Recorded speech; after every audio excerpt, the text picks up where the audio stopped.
We're gonna go ahead and put the plantains in there. This got a little burnt.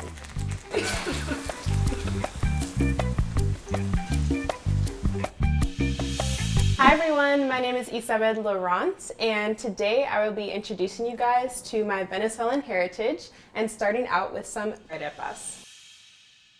Now, why did I choose arepas?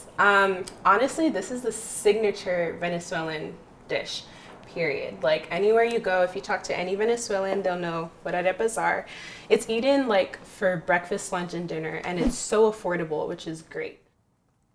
So when it comes to how to prepare the dough, 2 scoops of brown sugar, 2 cups of the harina pan, a teaspoon of olive oil. And we have that here. And then we're gonna add some water. And the key to this is start with less. Maybe I'll start out with like a cup. I'm gonna pour that in there. Just start mushing it together. You just start creating the dough. It's like a Play-Doh feeling. It's literally a Play-Doh feeling. There's so many different ways to prepare it, but my mom primarily makes arepas, and it's what we used to eat whenever we would visit Venezuela as a family.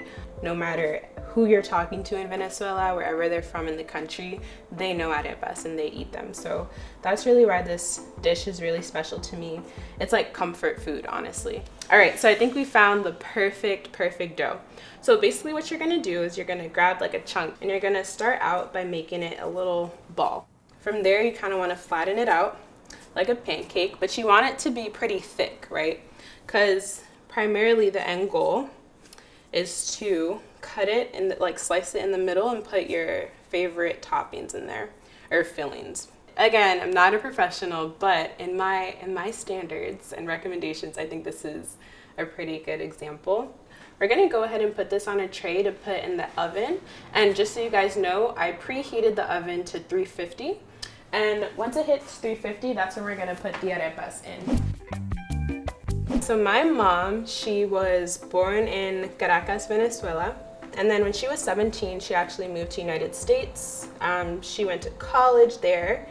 And then after that, she learned her passion for education, uplifting Black and brown communities, and politics as well. And she is actually the first Latina to be on the county council, as well as the first president Latina to be on the county council. So she really inspires me to just, continue to pursue all of my aspirations and really uplift, my communities and just be the best that I can be. So now that we have all of our arepas prepared, we're gonna go ahead and put that in the oven. So next we're gonna prepare the plátanos maduros. So the black peel is really important because the blacker the peel, the sweeter the plantain.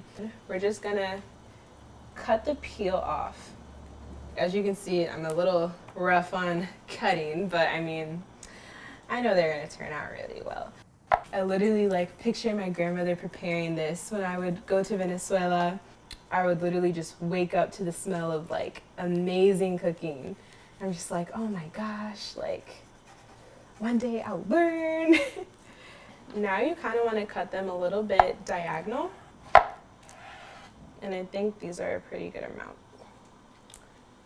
So with that, we're gonna go ahead and move this over here. I would always watch my mom or my aunt and my grandmother prepare these, and I'd watch them just fearlessly put the plantains in or just fry things, and I'm like, how do you do that without freaking out that you're gonna burn your finger? You're just gonna put it in here. So as you can see, it's starting to bubble, and on the bottom it gets really brown. And then once you feel like it's the right time, once it gets fully brown on the bottom, you just want to flip it.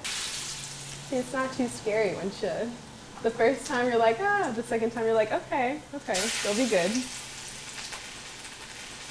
The way that my grandmother, Mama Mina, the way that she would prepare it is when she had, well, first of all, hers look so much better than these, first off. Second, she would put a pile and mountain of shredded cheese, and it would be amazing. So good. I'm also gonna add just a little sprinkle of salt on the plátanos just for taste. I really enjoy the salty and sweet mix, so not too much, not too little. I think that should be good.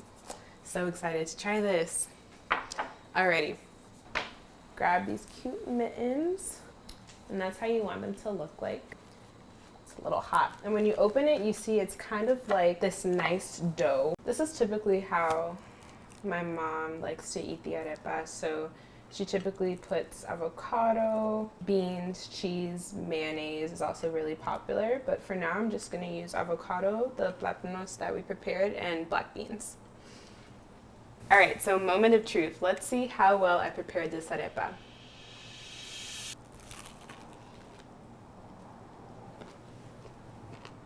This is great. It's actually really, really good. It's like the perfect temperature, it's the perfect texture. All of it is amazing. So happy I got to share this with you guys, and you guys got a little hint of my Venezuelan culture. So thanks for watching.